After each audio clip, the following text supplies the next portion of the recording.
what talking about the blood? So, what is exactly the entity that the blood carries? A soul, a ruach, a nefesh, or how it's called? I don't exactly remember. I think it's a nefesh in the blood, if I remember correctly. I'm not this Kabbalist. Because I'm wondering what when people get hurt or they have some accident or whatever, and they have loss of blood.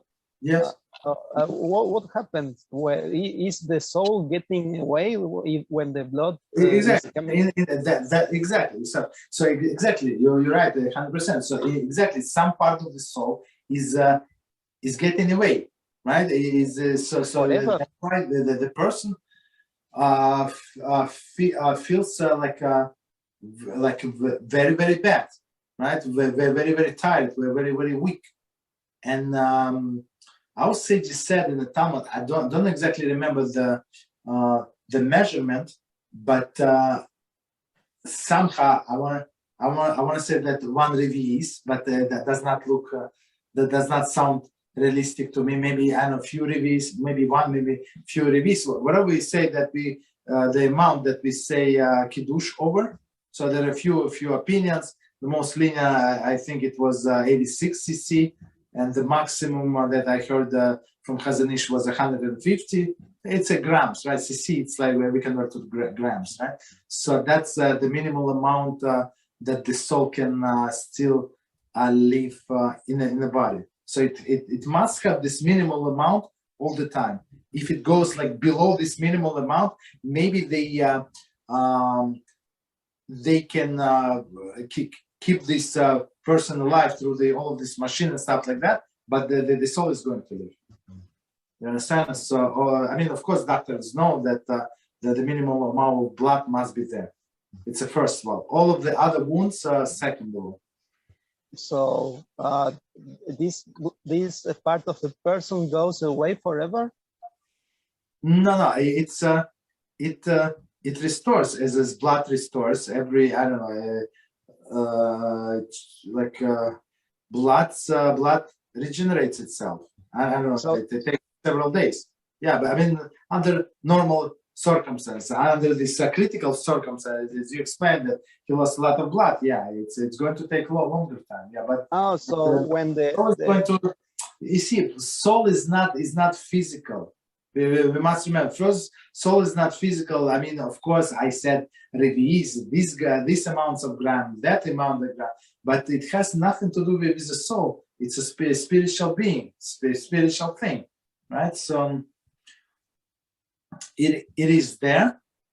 It is there. So and it's going to get attached to the smallest amount of halachically acceptable.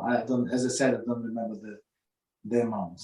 So we can conclude that when the body of the person regenerates the regular levels of blood, the entire person gets as it was before. It becomes different. So when the blood regenerates, right? So for example, I give you this specific example. So a person did not eat kosher until yesterday, right? And now he decided to keep kosher since this morning, let's say, and he keeps only kosher food. So the food got absorbed into the blood. That's how it works, right? Everything, blood absorbs all of these things, and that's how it works, right? So now after 3 days, 5 days, whatever, when he ate only kosher food, so the blood changes.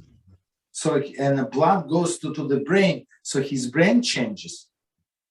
You understand? So now it's a different person. He thinks differently because he does not have all this tumor from non-kosher food.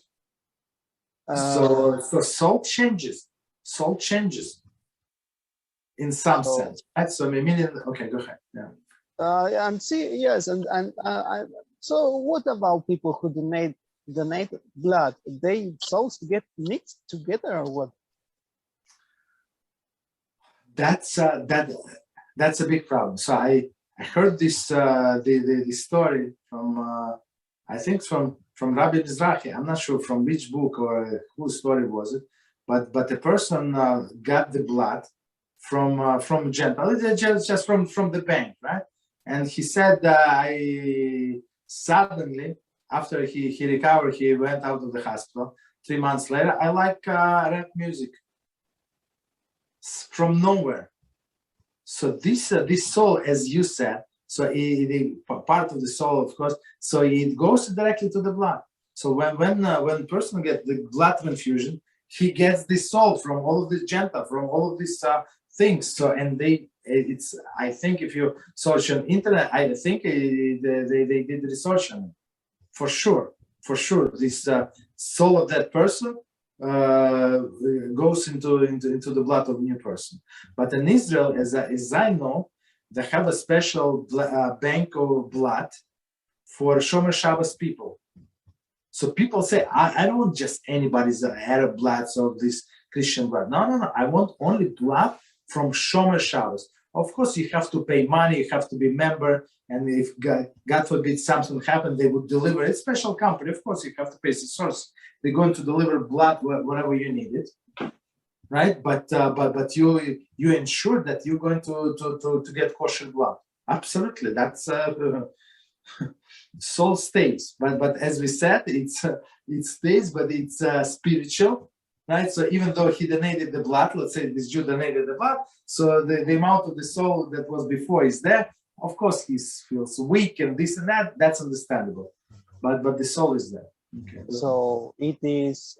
It would be a general rule forbidden to accept blood from a Jew living in Israel or any other. You don't have a choice. You see, this is private company.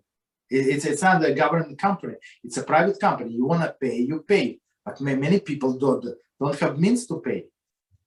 They don't have means to buy food. You understand? Pay for their electricity and stuff like that. They're going to buy this insurance. Maybe I need blood. It's the last thing on their list. You understand? So and in America, I don't think we have this thing. Maybe yes, maybe I don't want to say. But people you usually count not to get sick and not to need blood. You understand? So I mean, if needed, they would ask. But what I know, when big rabbis are sick, so the people from the community would donate blood. So in this case, I don't know, or relatives usually relatives same group. Like blood group, right? So they would donate. So in this case, it is on a case by case family basis. You understand? When my friend was sick with cancer, so he needed blood and stuff like that. So we all donated blood.